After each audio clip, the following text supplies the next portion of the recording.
Topic लेकर आया हूँ आज आप लोगों के लिए। 10th क्लास के सभी बच्चों के मैं लगातार वीडियो बना रहा हूँ, हर सब्जेक्ट के, हिंदी, इंग्लिश और जो है मैथ साइंस के। ये साइंस का केमिस्ट्री पार्ट चल रहा है, फिजिक्स कंप्लीट हो चुकी है और केमिस्ट्री में मैं आपको कंटिन्यू एसिड बेस के लुईस, अरेनियंस और पुरानी जो जितने भी अवधारणाएँ कॉन्सेप्ट थे वो मैंने आपको बताए थे। अब आती है बात कि कोई भी एसिड और बेस है उसकी स्ट्रेंथ को हम कैसे बताएं कि कौन सा दो एसिड है हमारे पास तो कौन ज़्यादा स्ट्रॉन्ग है। तो उसके लिए बात अब आएगी हम लोगों की पीएच स्केल। तो पीएच स्केल से पहले हम लोग कुछ जनरल बातें जान लेते हैं। सबसे पहले कंसंट्रेशन ऑफ हाइड्रोजन, यानी कि हाइड्रोजन सांद्रण क्या होता है। क्या चीज़ हम जानेंगे? हाइड्रोजन सांद्रण। हाइड्रोजन सांद्रण, इसकी बात समझने जरा कि ये चीज़ क्या है। ठीक है, तो कंसंट्रेशन ऑफ या हाइड्रोजन कंसंट्रेशन, ठीक है। तो अब इसका मतलब क्या हुआ, जो देखिए एक चीज़ याद रखिए, हाइड्रोजन थोड़ा मैंने लिख जरूर दिया लेकिन इसको आप कंप्लीट हाइड्रोजन आयन लिखिए, रीजन भी मैं बताऊंगा।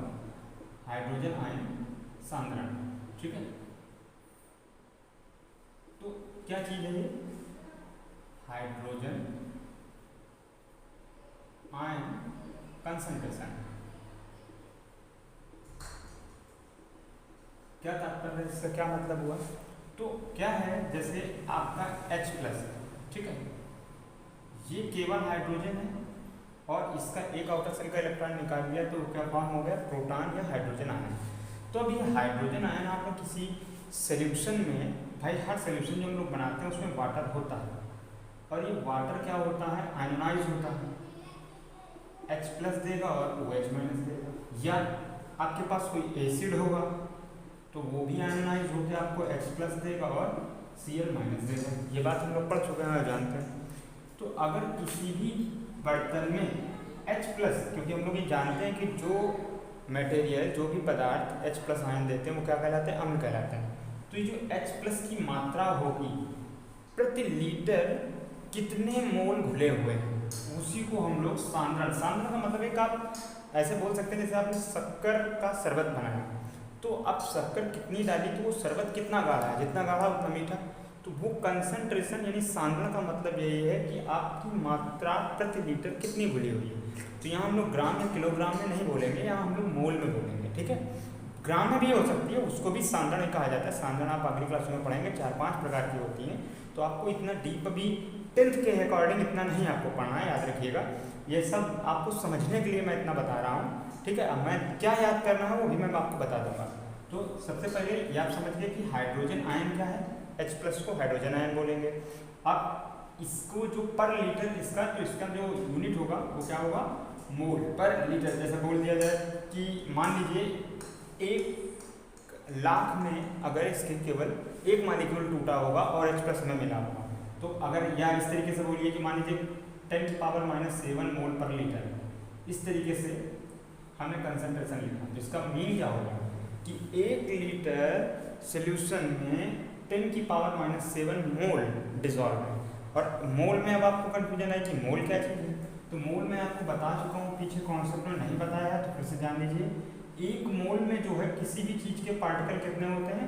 6.022 × 10⁻23 इतने पार्टिकल होंगे 1 मोल में। और इतना मोल है तो यानी अपॉन 1 के आगे 70, तो उतने का डिवाइड कर देंगे, यानी 7 पावर से कम हो जाएंगी तो तब भी कितने मॉलिक्यूल बन गए? बच गए आपके 16, ठीक है, 10⁻16। तो वो एक अंदर डीप नॉलेज है, इतना आप मत कंफ्यूज होइए, ना सीखिए उसको, इतना बहुत है आपके लिए कि ये कंसंट्रेशन किस में मेजर करेंगे? H प्लस मोल पर लीटर में होगा। ये हमने एक एग्जाम्पल दिया आपको, ठीक है। अब बात आती है एक, इसी में टॉपिक नेक्स्ट आपको जरूरत पड़ेगी, जल का आयनिक गुणनफल। क्या होगा? जल का आयनिक गुणनफल। जल का आयनिक गुणनफल, ठीक है। अब जल का आयनिक गुणनफल आपका क्या होता है? तो जल का जो आयनिक गुणनफल है, तो अब इसको इंग्लिश में बोलेंगे, क्या तब बोलेंगे? आयनिक प्रोडक्ट ऑफ वाटर, ठीक है ना, आयनिक प्रोडक्ट ऑफ वाटर, ठीक। अब फिर पीएच वैल्यू उसके बाद मैं आपको बताऊंगा। तो आयनिक प्रोडक्ट ऑफ वाटर का मतलब क्या हुआ? नाम से ही समझ में आ रहा है आपको, कि वाटर मॉलिक्यूल जब आयोनाइज होगा तो ये क्या देगा आपको, H+ देगा और साथ में OH यानी कि हाइड्रोक्साइड आयन देगा। अब जब भी बर्तन होगा तो उसमें इनका और इनका कंसंट्रेशन कुछ ना कुछ वैल्यू जरूर होगी उसकी। तो एक आप आगे आप क्लासों में पढ़ोगे तब आप जान जाओगे, मैं इतना डीप में नहीं जाऊंगा। एक जब जल आयनाइज होता है यानी आयनित होता है तो इससे प्राप्त जो आयन है hydroxide ion, sorry hydrogen ion, hydrogen था आयन और हाइड्रोक्साइड आयन, इनकी सांद्रताओं के गुणनफल को ही जल का आयनिक गुणनफल कहते हैं। क्या कहते हैं? जल का आयनिक गुणनफल Kw। इसकी वैल्यू जो होती है वो फिक्स होती है। ये प्रोडक्ट को ही जल का गुणनफल कहते हैं, लेकिन एक साम्य की स्थिति में, ये भी ध्यान रखिएगा, परिवर्तन होने पे ये वैल्यू, इधर का प्रोडक्ट कुछ और आएगा, इसका कुछ और आएगा। 25 डिग्री सेल्सियस पे एक स्टैंडर्ड कंडीशन पे जल के जो आयंस होते हैं उनका गुणनफल जो होता है फिक्स होता है, और इसकी वैल्यू कितनी होती है 10⁻⁷ कहते 1 × 10⁻⁷ मोल पर लीटर। ठीक है, ये किसकी वैल्यू है? Kw, जहाँ Kw क्या है? जल का आयनिक गुणनफल है और इसका मान कितना है। ये जरूरत आपको न्यूमेरिकल में पड़ेगी, इसलिए मैंने आपको बताया। और इसका मतलब क्या है ये भी आप समझ लीजिए कि जब जल को आयनाइज करेंगे तो उसके 1 के आगे 70 है, तो इसका मतलब हो गया कि करीब 10 लाख में 1 करोड़ में 1 पार्टिकल ही आयनाइज होगा, ये मतलब हो गया। अब सॉरी मैंने गलत लिख दिया, 14 होगा। ठीक है, यहाँ पर क्या होगा 14 होगा। और जब दोनों इक्वल अमाउंट में हैं तो एक इसका भी बन रहा है एक इसका भी, तो अगर हम पर्सनली हाइड्रोक्साइड और हाइड्रोजन आयन और हाइड्रोक्साइड आयन की कंसंट्रेशन की बात करेंगे तो वो इक्वल अमाउंट में होंगी 10⁻⁷ मोल पर लीटर। याद रखिएगा, इसमें कंफ्यूजन ना हो। कंसंट्रेशन के लिए भाई हम लोग कंसंट्रेशन का C भी ले सकते थे, जैसे वेलोसिटी में V ले लेते हैं, लेकिन प्रॉब्लम ये कि अलग अलग मटेरियल के हम कहाँ तक क्या क्या सिंबल लेंगे, C', C1, C2, तो जो मटेरियल है उसी को बड़े ब्रैकेट में बंद कर दें, तो ये एक स्टैंडर्ड फॉर्म है किसी का कंसंट्रेशन बताने का। ठीक है, इसमें आप यहाँ छोटा ब्रैकेट या स्मॉल ब्रैकेट, करली ब्रैकेट नहीं लगाएंगे। कंसंट्रेशन की बात हो रही होगी तो हमेशा आप क्या लगाएंगे, ये बड़ा ब्रैकेट ही लगाएंगे इसमें। ठीक है, तो ये अब आपको याद रहेगा। इसमें क्या है कि जल का आयनिक गुणनफल कितना होता है, H+ और OH- का गुणनफल ही जल का आयनिक गुणनफल है, इसकी वैल्यू क्या है 10⁻⁴। और पर्सनली साम्य की स्थिति में बात करें तो H+ और OH- यानी हाइड्रोजन और हाइड्रोक्साइड आयन की सांद्रता कितनी होती है 10⁻⁷ मोल पर लीटर। अब इसके बाद बात आती है pH की। अब देखिए pH की वैल्यू की मैं बात करता हूँ। किसकी बात करते हैं हम लोग? pH मान की बात करते हैं, pH मान। अब सबसे पहले इससे रिलेटेड कुछ वैल्यू आपको बता देते हैं, pH वैल्यू। ठीक है, देखिए इससे रिलेटेड कुछ टर्मिनोलॉजी क्या है, पहले तो आप ये समझ लीजिए इस P का मतलब क्या है। तो P को जो है यूनान में बोला जाता था पोटेंट। क्या बोला जाता था? पोटेंट। ये पोटेंस बोलिए, PO, पोटेंस। पोटेंस का मतलब होता है शक्ति। क्या होता है? शक्ति। तो और H का मतलब है हाइड्रोजन आयन सांद्रण। तो अब इसकी ज़रूरत क्या थी, कोई भी विलयन जो आपके पास था वो अम्लीय है या क्षारीय, हम कैसे बताएंगे। तो ये एक सोरेनसन, कौन थे? सोरेनसन नाम थे वैज्ञानिक का है, सोरेनसन नाम के एक साइंटिस्ट थे। इन्होंने 1909 में, ठीक है, कब 1909 में एक स्केल बनाया, जिससे ताकि अगर ढेर सारे ऐसे हैं आपके पास अलग अलग टाइप के, तो उनके स्ट्रेंथ को बताया जा सके कि कौन ज़्यादा हाई पावर का है कौन कम का है। तो ये pH वैल्यू निकालते कैसे हैं, ये होती क्या है, ये चीज़ क्लियर करते हैं हम लोग। तो आप इतना तो समझ गए कि पोटेंट ऑफ हाइड्रोजन आयन, ये मतलब फुल फॉर्म है, उसको शॉर्टकट pH लिख दिया जाता है। और यहीं पर अगर OH लेंगे हाइड्रोक्साइड है तो वहाँ पर OH लिख देंगे। ठीक, तो अब आती है बात कि pH होता क्या है, इसका डिफिनेशन आप एग्जाम में क्या लिखेंगे। तो इसकी एग्जाम में डिफिनेशन ये लिखी जाती है कि किसी विलयन का pH मान, किसी विलयन का pH मान, ये देखिए P स्मॉल बनाया जाता है, ये ध्यान रखिएगा, H कैपिटल होता है। ठीक है, किसी विलयन का pH मान उस विलयन में उपस्थित हाइड्रोजन आयन के सांद्रण के ऋणात्मक लघुगणक के बराबर होता है, ठीक है, निगेटिव लॉगरिथम के इक्वल होता है। कोई भी सोल्यूशन है आपके पास, उसका अगर हमें पीएच निकालना है तो कैसे निकलेगा, उस सोल्यूशन में आप हाइड्रोजन आयन कंसंट्रेशन को पहचानिए और उसको निकालिए, उसका निगेटिव लॉगरिथम लीजिए, जो वैल्यू आएगी आपके पास वो किसको शो करेगी, पीएच वैल्यू को शो करेगी। ये डिफिनेशन। फिर बात आती है यहीं पर कि पीएच और पीओएच में रिलेशन है, पीओएच में संबंध। तो इसमें संबंध क्या है, सिंपल सा है, बिल्कुल कोई खास कंफ्यूजन नहीं है। पीएच और पीओएच दोनों का सम कितना होगा, 14 के ऊपर होगा। यानी अगर सोल्यूशन में आपको हाइड्रोक्साइड आयन दे दिया गया और आपसे पीएच वैल्यू पूछ रहे हैं, तो पहले जहाँ जहाँ एच है वहाँ पर आपको क्या लेना होगा, पीओएच। तो सोल्यूशन का पीओएच निकाल दीजिए और उसके बाद फिर इस रिलेशन का यूज करके ट्रांसपोज करके सब्ट्रैक्ट करके आप पीएच निकालेंगे। अब पीएच से कैसे क्या क्लियर होगा, तो 3 कंडीशन आप याद रखिएगा। अभी पीएच स्केल मैंने नहीं बताया आपको, याद रखिएगा। पीएच स्केल भी मैं यही बता देता हूँ। सोरेनसन ने जो बनाया तो उन्होंने क्या किया, एक इस तरीके का एक पट्टी जैसी स्केल जैसी बनाई, उसमें 0 से लेके 1 2 इस तरीके से उन्होंने स्केल बनाया। कितने नंबर तक, 14 तक बनाया। कितने तक बनाया, 14 तक। तो इसमें थोड़ा एक चीज ये जरूर याद रखिएगा, और इसमें मिडिल में क्या होगा, 7 होगा, और यहाँ पे ये कंसंट्रेशन है, ये H प्लस आयन का कंसंट्रेशन है कितना, 10 की पावर 0 से लेके माइनस से, और यहाँ पर फिर 10 की पावर -1, इस तरीके से 10 की पावर -7 तक जाएगा, और यहाँ 10 की पावर -14 तक जाएगा, ठीक है। तो अब हुआ क्या इसमें क्वेश्चन में, जब ये ऑर्डर इधर अगर जाएगा वैल्यू, तो इधर क्या बताएगा, ये क्षारीयता का क्रम बताएगा। किसका बताएगा, क्षारीयता का बढ़ता क्रम, ठीक है। और इस तरफ अगर आप जाएंगे तो इधर क्या बताएगा, अम्लीयता का बढ़ता क्रम।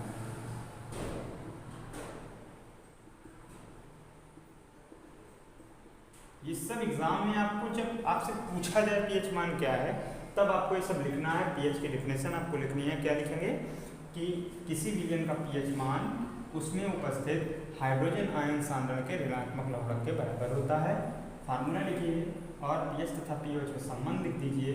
उसके बाद किसी पीएच स्केल, ठीक है ना, पीएच मान के आधार पर सोरेनसन ने 1909 में एक पीएच स्केल का निर्माण किया, जिसके द्वारा हम किसी विलयन की स्ट्रेंथ को बता सकते हैं या उनकी प्रबलताओं के क्रम आसानी से पहचान सकते हैं, ठीक है। तो इस तरीके का आप बना देंगे तो आपके लिए अच्छा होगा। अब बात आती है क्या कि ये मैं पूरा कंप्लीट नहीं कर रहा हूँ इसको। इसके बाद ये तो आपका क्या हो गया, ये पीएच हो गया और ये हाइड्रोजन आयन कंसंट्रेशन हो गया। अब इससे रिलेटेड बाकी आपको इसमें कुछ भी नहीं लिखना है, ठीक है। अब इसका छोटा सा न्यूमेरिकल भर आता है, तो न्यूमेरिकल देख के ही पहचाना जा सकता है कि हाँ, 3 कंडीशन पहले मैं आपको उसमें बता देता हूँ, फिर उसके बाद बात करते हैं। आपको यहाँ पर तो दिख रहा होगा या नीचे आपको नहीं दिखेगा, चलिए इसको स्केल साफ कर देते हैं। ये कंडीशन आई कि अगर पीएच किसी विलयन की पीएच वैल्यू जो है कितनी है, 1 to = 7, तो वो विलयन का नेचर कैसा होगा, वो न्यूट्रल होगा, यानी उदासीन विलयन होगा। कैसा होगा, उदासीन या न्यूट्रल, ठीक। और यदि आपका कैसा होगा, उदासीन विलयन होगा, ठीक है।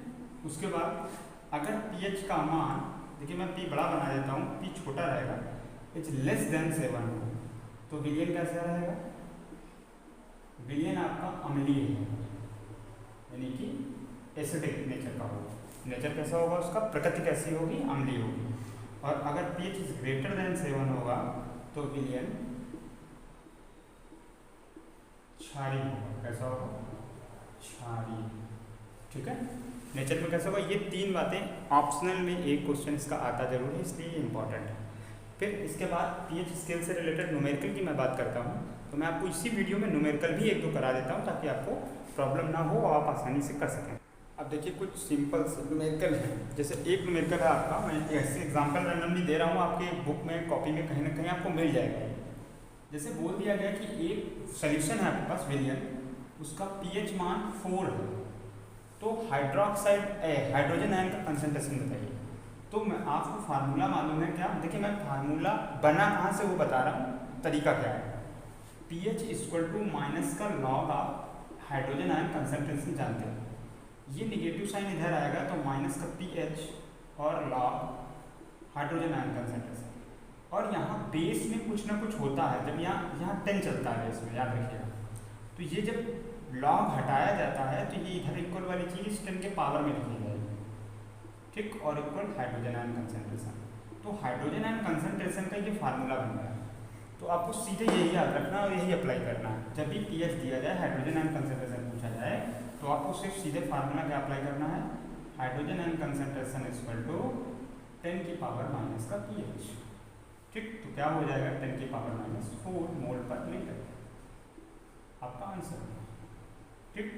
अब इसी तरीके से कोई न्यूमेरिकल आपको दे दिया गया, उसमें क्वेश्चन में बोला गया कि 1 बिलियन है जिसमें हाइड्रोजन आयन सांद्रण कितना है आपके पास, 1 बिलियन है जिसमें हाइड्रोजन आयन सांद्रण आपको दिया गया है 1 × 10 की पावर माइनस 5 मोल पर लीटर। अब आप जानते हैं पीएच पूछा जा रहा है, तो हम क्या करें, आप लॉग वाला फार्मूला लगाएंगे, क्योंकि अब इसमें H प्लस हाइड्रोक्साइड दिया गया है। तो पीएच इक्वल टू माइनस का लॉग हाइड्रोजन आयन कंसंट्रेशन, ये कितना हो जाएगा, माइनस का लॉग और हाइड्रोजन आयन कंसंट्रेशन हो जाएगा 10 की पावर, देखिए 1 का मल्टीप्लाई करेंगे वही वैल्यू तो आएगी, तो 10 की पावर माइनस 5। देखिए एक चीज़ और याद रखिए, अभी बड़ा ब्रैकेट लगा हुआ है, लेकिन जब वैल्यू रख देंगे तब स्मॉल ब्रैकेट हो जाएगा। तो अब नंबर है, अभी कंसंट्रेशन को शो नहीं कर रहा है, ठीक है। इसके बाद पीएच इक्वल टू माइनस, देखिए आगे ये -5 बाहर आ जाएगा, लॉग के फार्मूले होते हैं, आपने शायद नहीं पढ़े होंगे या जानते होंगे, क्योंकि नए सिलेबस में मैथ में शायद लॉग 9th में नहीं है, पहले वाले बच्चे जानते हैं। तो ये याद रखिए कि लॉग में अगर n की पावर में n लिखा है, इसको n log n लिख सकते हैं, पावर वाली चीज़ आगे आ जाती है। तो इस तरीके से आपका क्या हो जाएगा ये, और इसकी वैल्यू लॉग 10 की वैल्यू कितनी होती है, 1 होती है। तो इस तरीके से आपका पीएच बराबर क्या बन गया, माइनस माइनस का प्लस का 5 और इंटू 1, यानी पीएच इक्वल टू कितना बन जाएगा, अब आपको दिख ही नहीं रहा होगा इधर, तो मैं इस तरफ लिख देता हूँ, पीएच इक्वल टू 5, ये आपका फाइनल आंसर। अब इसी में अगर वो नेचर पूछ ले तो लेस देन पीएच की जो वैल्यू है यहाँ पर, तो वो कितनी है, लेस देन 7 है। तो विलियन का नेचर कैसा होगा आपका, जो है एसिडिक होगा, कैसा होगा, एसिडिक नेचर होगा। अब इसी में एक न्यूमेरिकल और है, मैं आपको हाइड्रोक्साइड वाला भी बता देता हूँ।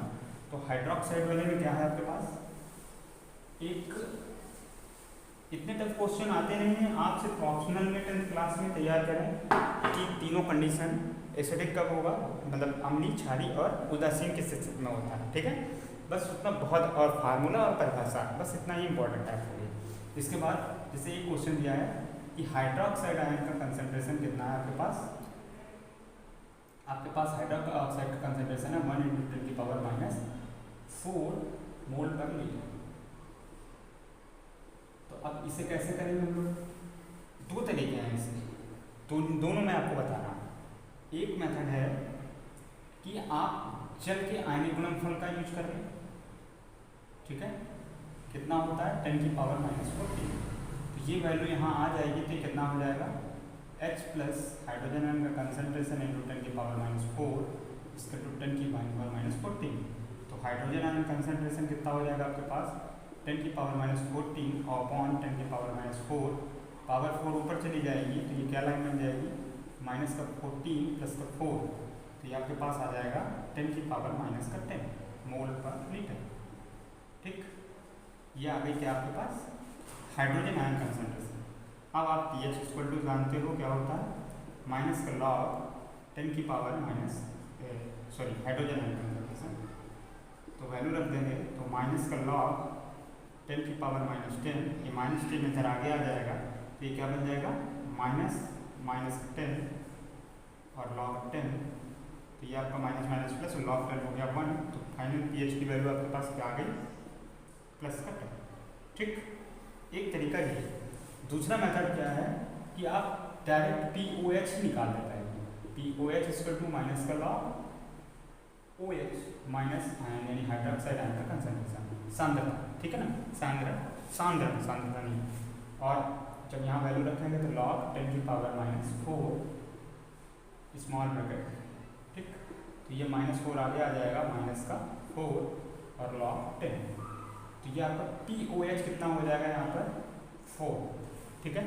अब हमको रिलेशन मालूम है pH और POH में, तो pH plus POH equal to क्या होता है 4, तो pH इक्वल टू कितना हो जाएगा +4 इक्वल टू 14 और pH इक्वल टू 14 माइनस 4, ये कितना आ जाएगा आपके पास 10, ठीक है। तो इस तरीके से भी आपका pH आ सकता है और इस तरीके से भी, ये आपके ऊपर है। और दूसरी चीज़ आपको इतना नहीं ध्यान देना है, बस सिर्फ इतना देखिए, अगर हाइड्रोजन आयन का कंसंट्रेशन दिया है H+ का, तो जो पावर में लिखा होगा वही pH होगा, और यदि हाइड्रोक्साइड दिया गया है तो आपको उसको 14 से सब्ट्रैक्ट करना है, ठीक है। बस इतना डिफरेंस है, इतनी चीज़ें आपको याद करनी है। हाइड्रोक्साइड का दिया है तो आपको 14 से 4 सब्ट्रैक्ट कर देना है, तो 10 यानी 10 आंसर आएगा। और आपके ज़्यादातर एग्जाम में ऑप्शनल में ही ये क्वेश्चन आता है, ताकि ट्रिक से देख के आप इसको टिक कर दें, आपका समय बच जाए। लेकिन अगर 1 मार्क्स में आ जाता है तो मैंने आपको पूरा सोल्यूशन का तरीका बता दिया है, pH भी बता दिया, डेफिनेशन भी बता दी, किस साइंटिस्ट ने खोजा, क्या स्केल है वो भी मैंने आपको बता दिया, न्यूमेरिकल भी करा दिए, और उससे रिलेटेड आपको बात जल का आयनिक गुणनफल भी मैंने आपको बता दिया, ठीक है। तो ये चीज़ें आपको याद करनी है, इनको सीखना है और अच्छे से इनको लिखना है।